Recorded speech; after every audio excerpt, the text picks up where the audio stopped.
mudanças climáticas no planeta Terra já começaram. E do jeito que vão, um jovem de hoje vai conviver com as consequências mais dramáticas do efeito estufa antes mesmo de ficar velho.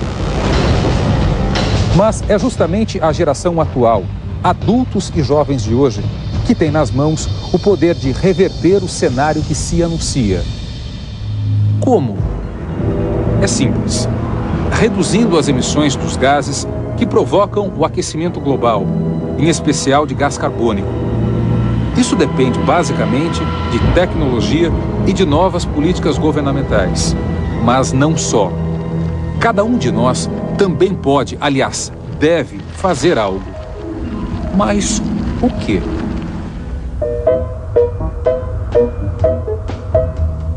Para entender, conheça a família Carbono. Eles estão aqui porque, como todos nós, também são responsáveis pelo caos no clima. Metade do CO2 produzido pelo ser humano é resultado de atividades domésticas. O senhor e a senhora Carbono, mais suas filhas, formam uma família típica do mundo ocidental, só que de mentirinha.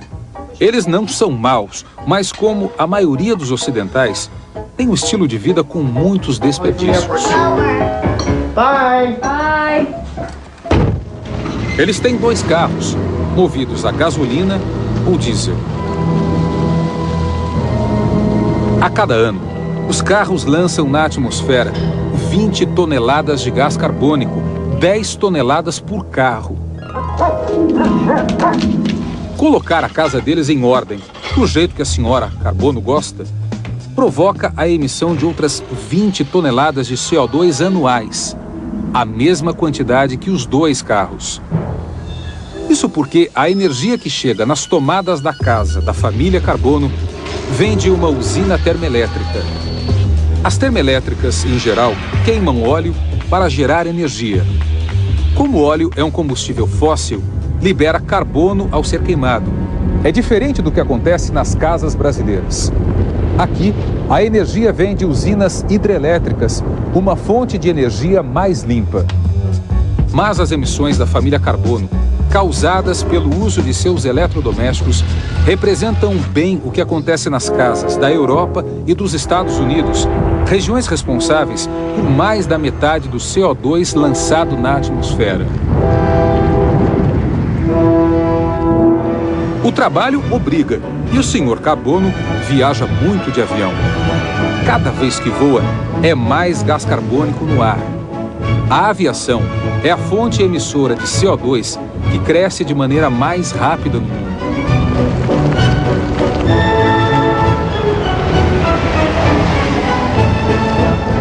Ninguém pensa nisso, mas é bom lembrar que boa parte da comida que consumimos atravessa centenas de quilômetros, quando não continentes, até chegar na cozinha. Girl, do you want coffee, pancake? O leite, a farinha da panqueca e a geleia andaram de caminhão movido a diesel, que é combustível fóssil. E não acaba aí. Terminada a refeição, os restos vão para o lixo. E dele para a usina de lixo, onde as sobras da família Carbono se decompõem, liberando CO2 e muito metano, um gás ainda mais danoso do que o carbônico. Enquanto isso, aquela manta que recobre a Terra, formada por CO2 e metano, vai ficando mais grossa, levando o aquecimento global cada vez mais perto de um ponto sem volta.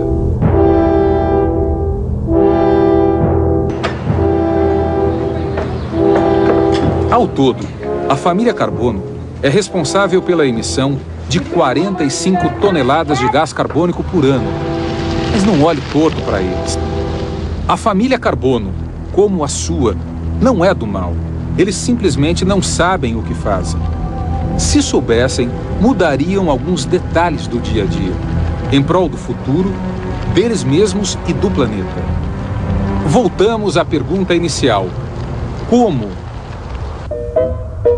Os Carbono, como já vimos, moram num país cuja principal fonte de eletricidade são as termoelétricas. Por isso, ao reduzirem o consumo de eletricidade, colaboram para reduzir o efeito estufa.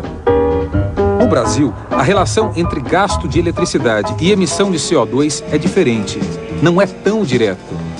Mas, de qualquer jeito, vale a pena saber que só de desligar completamente todos os equipamentos eletrônicos que não estão em uso, os carbono conseguem cortar 10% do valor da conta de luz.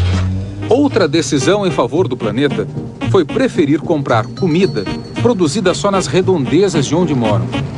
Assim, eles ajudam na redução de muitos quilômetros rodados por caminhões e aviões. Mas esses são quilômetros alheios.